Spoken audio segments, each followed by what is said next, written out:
I DJ'd for Mos Def, and we went over to London for some shows, and Destiny's Child was performing there. And I don't know if you know this, and don't tell anybody if you don't, but Mos Def kind of used to mess with Beyoncé. Say what? Beyoncé and Mos Def, also known as Jay-Z Beyoncé, who was Beyoncé's former lover, allegedly had a relationship back in the day. Tell me why. Because we've heard rumors that Jay-Z was having an affair with Beyoncé before they formally began dating when she was older. It's actually quite possible that Most was caught in the middle and had to leave. But if rumors are to be believed, now that it looks like Jay-Z may be headed for a fall, many people are willing to talk about what they endured under his control, including allegedly Mos Def. What kind of tea are we talking about, honey? Hope you're seated because it's juicy. In Lounge Hen Lingy, Beyoncé was still with Destiny's Child, but she was also plotting world domination. Before she was Sasha Fierce, before Dangerously in Love, before Formation, Bey was out here making her acting debut in Carmen, a hip opera, and guess who was right there sharing the screen? Carmen Hip Opera wasn't just a movie. It was a snapshot of that time when hip-hop was taking over Hollywood and artists were showcasing their abilities. Beyoncé and Mos Def were right at the center of it all. The movie was essentially a hip-hop twist on the classic opera Carmen, but it was full of themes from the original, with a lot of drama and treachery. Bey played Carmen, and Mos Def had his own role that put him right up in her mix. So yeah, they had scenes together, and I'm talking very spicy scenes. Who is it for? Beyoncé. Carmen was her first experience performing and rapping outside of Destiny's Child's safety net. This was her showcasing that she wasn't just here to be another girl group member. And after working on that project with Mos Def, rumors began to circulate that they might have taken their relationship off screen and had a thing. Although Beyoncé and Mos Def have never publicly acknowledged a romantic relationship, and their documented collaborations and public interactions are primarily within the purview of their professional work. There were rumors back in the past that suggested a romantic relationship. In fact, Compounds even described a weekend spent with Destiny's Child. Early in Beyoncé's career, before she had reached her current level of fame, Cypher Sounds first acknowledged that he wasn't all that pleased with Beyoncé, whom he thought was a pop artist, but in the end, he thought she was really great. However, while he was narrating that moment, he especially mentioned that he remembered that Bey and Mo were undoubtedly playing around. I DJ'd for Mos Def, and we went over to London for some shows, and Destiny's Child was performing there. And I don't know if you know this, and don't tell anybody if you don't, but Mos Def kind of used to mess with Beyoncé. By the way, he didn't just spill that. Additionally, Cypher Sounds claimed that he later started working for Pharrell, and that Beyoncé and Pharrell kind of played around together. Though he clarified that they didn't go all the way, he did mention that Pharrell allegedly Beyoncé's extremely soft posterior before discussing how awkward it was when Jay-Z was introducing Beyoncé as his girl. Jay-Z is about to introduce me to her. We're at the 4040 nightclub, and he's about to introduce me to her, and he's like kind of awkward. He's like, yo, this is my girl, you know, Beyoncé.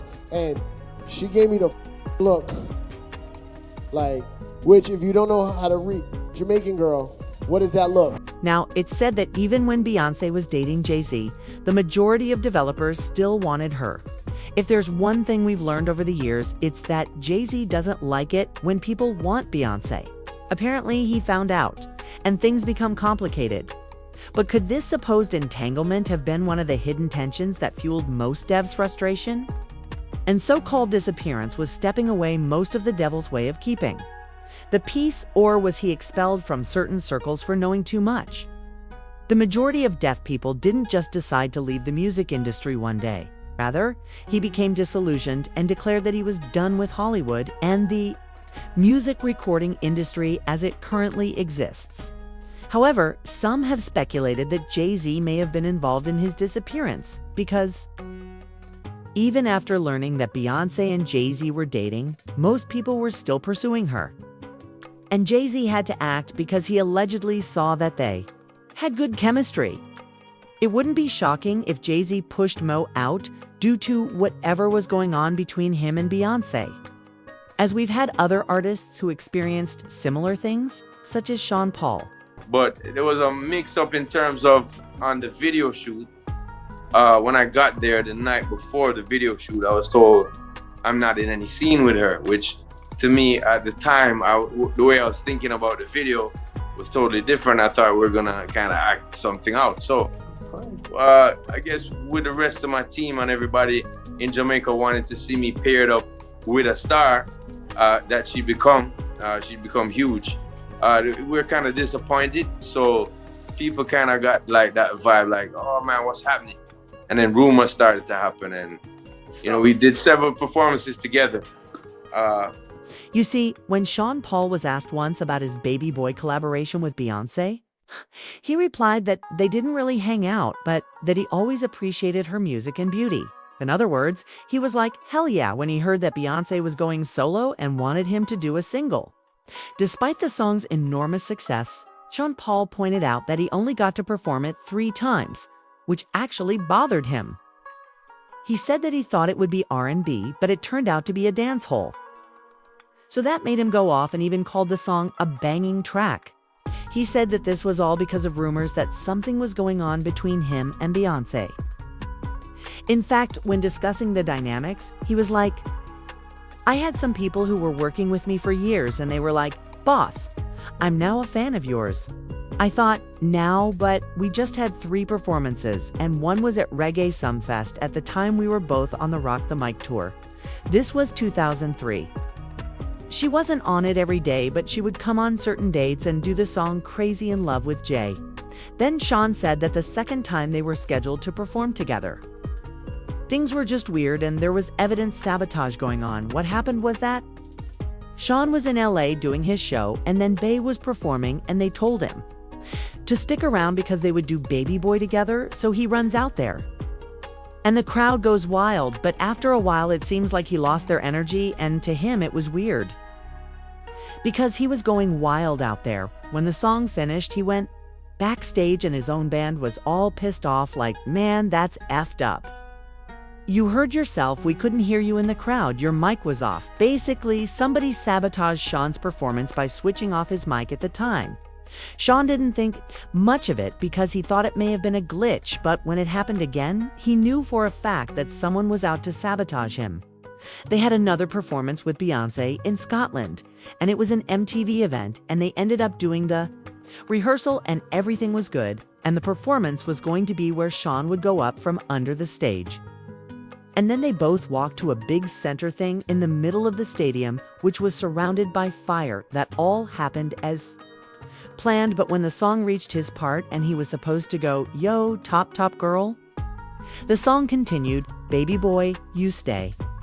What's going on here? He said, simply repeating. After this performance, Beyoncé reportedly confronted Sean about the dating rumors, saying that they were hurting her career. Sean responded, hey, I met Jay before you, and we are friends, so me and him should talk. If he feels a way about that, then we should talk because it's not coming from me. But get this straight. BAS team made it clear that they would not be working with Sean. They had one more performance scheduled for the VMAs, and Beyoncé informed him that they would have a rehearsal. However, the day before the VMAs, there was a press day, and during that time, Sean claimed to have overheard someone practicing Baby Boy. He then went to the label, and they said, yo, they're not going to do the song with you. Rumor has circulated that Beyoncé claimed behind closed doors that Sean threatened Jay-Z.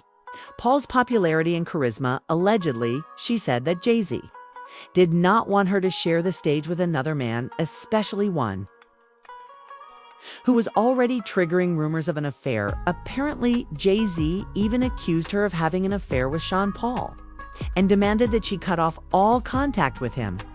Beyoncé also allegedly said that she tried to reassure Jay-Z that there was nothing going on between her and Sean Paul, but he did not believe her. He became very controlling and possessive and even hired private investigators to follow her and Sean Paul around, and all this was happening around the time Mos Def allegedly still wanted Beyoncé, by the way, this is not something that happened with just Sean Paul or Mos. There have been other allegations here and there about men being pushed out of the industry after getting too close to Beyoncé. So to a lot of people, it wouldn't be surprising that the same thing was done to Mos Def. Well, if word on the street is anything to go by, the days of being scared of Hova are over, and people, like most, are now allegedly willing to spill the real tea about what happened now that Jay-Z's not sitting as untouchable as he once was, with cracks starting to show in that so-called throne. Baby, Mos Def could be gearing up to let it all out. I mean, Jay-Shine isn't what it used to be after all. The public scandals, most people may believe that the moment has now come for him to tell his truth because of the adultery suspicions, the flaws in his flawless persona, and simply think of the shocking revelations that most people would make. I'm here for the whole thing, but please share your thoughts in the comments section below. The power struggles, the true reason he withdrew himself, and maybe even how Jay-Z attempted to quiet him if he spoke, could be dynamite.